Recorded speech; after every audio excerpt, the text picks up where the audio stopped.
Hey, how's it going guys? Jack and Matt here with the Toasty Bros, and today we're going to be putting together this $1,150 gaming PC. We're very excited to see how the 3600 XT and a really good deal we got on the RTX 2070 performs in late 2020. But before we get into that, let's hear a word from today's sponsor.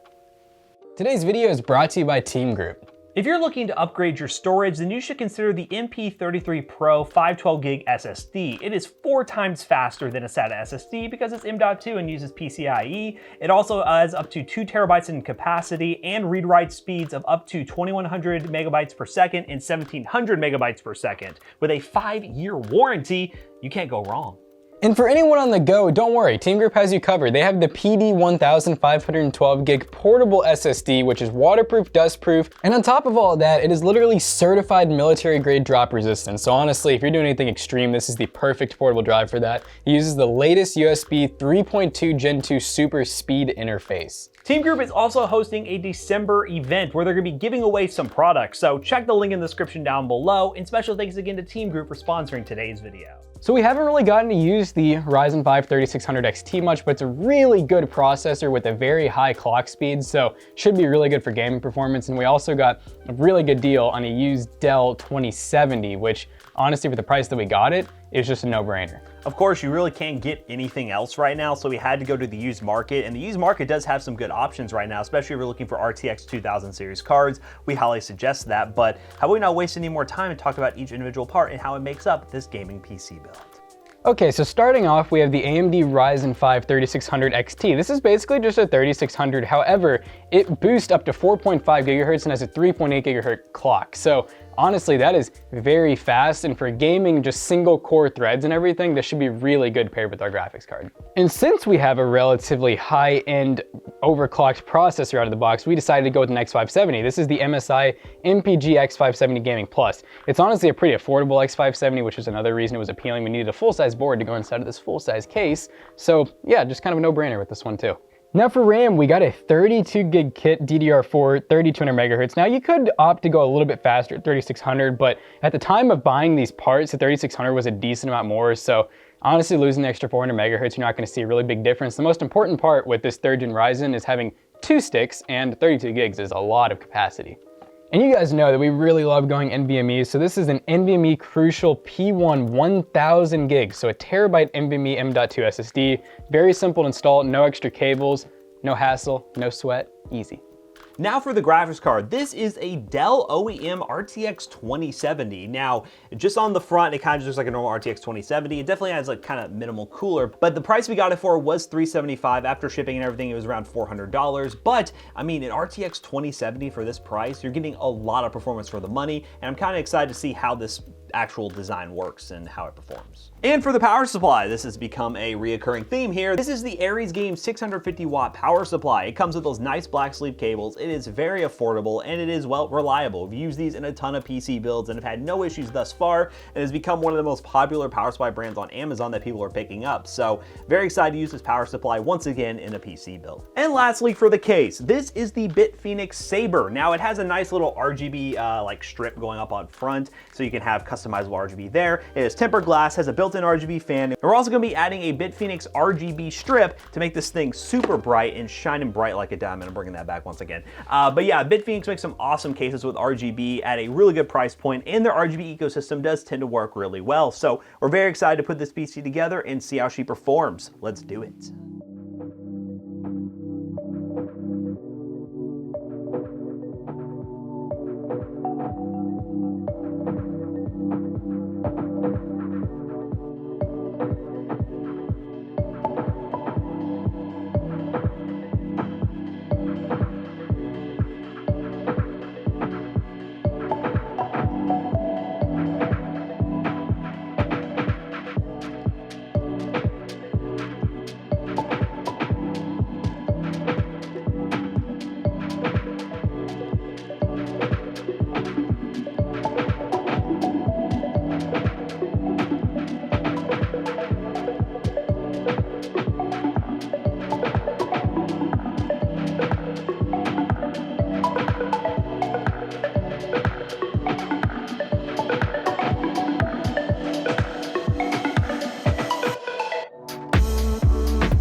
Alright guys, now that we have this gaming PC all put together, let's talk about some benchmarks real quick. Now we decided to test this PC in a couple of titles, those being Call of Duty Warzone, Valorant, and Shadow of the Tomb Raider. Do keep in mind we did record this video before Call of Duty Cold War dropped, so we were unable to benchmark it on this PC, but it most certainly will perform very well because in Warzone on high settings at 1080p, we averaged around 120 FPS with a few dips here and there. Warzone is somewhat similar to Cold War in terms of how it runs on PCs. You can expect a little bit of a performance hit in Cold War compared to Warzone most of the time, but overall this PC would have no problem playing Call of Duty Cold War. Now I was really happy with this graphics card. This RTX 2070 that we got that is an OEM variant had no problem staying really cool and boosting up to the normal clock speeds of an RTX 2070. Given the fact that we got this for a really good price and the fact that everything is really expensive right now, looking on the used market for some of these OEM cards might not be a bad idea if you're in a pinch. The next game we decided to test was Valorant, and on max settings at 1080p, we got over 200 FPS most of the time.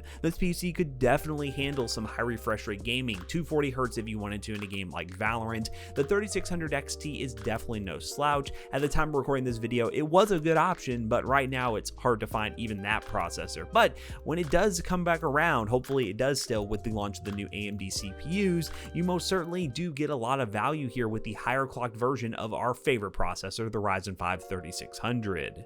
And the last game we decided to test was Shadow of the Tomb Raider, and on high settings we got an average of 112 FPS. Shadow of the Tomb Raider is our AAA benchmark of choice, showing that this PC is definitely ready for a lot of new titles coming to the market. If you're somebody looking to play Cyberpunk, I most certainly think this PC would be perfectly fine for that, and any other AAA title for that matter, you can certainly get over 60 FPS if you want to. And if you also really wanted to, 1440p is definitely on the table with this computer, and you do have an upgrade path given the fact that you can go to a 5000 series Ryzen CPU or a newer AMD or NVIDIA GPU at some point when the stock does settle, but I wouldn't really be in that big of a hurry to upgrade because for the money you're getting a lot of performance. So overall, this PC was really awesome to put together. I was very happy with how it turned out. How about going to bring Jackson back in here to wrap this video up real quick?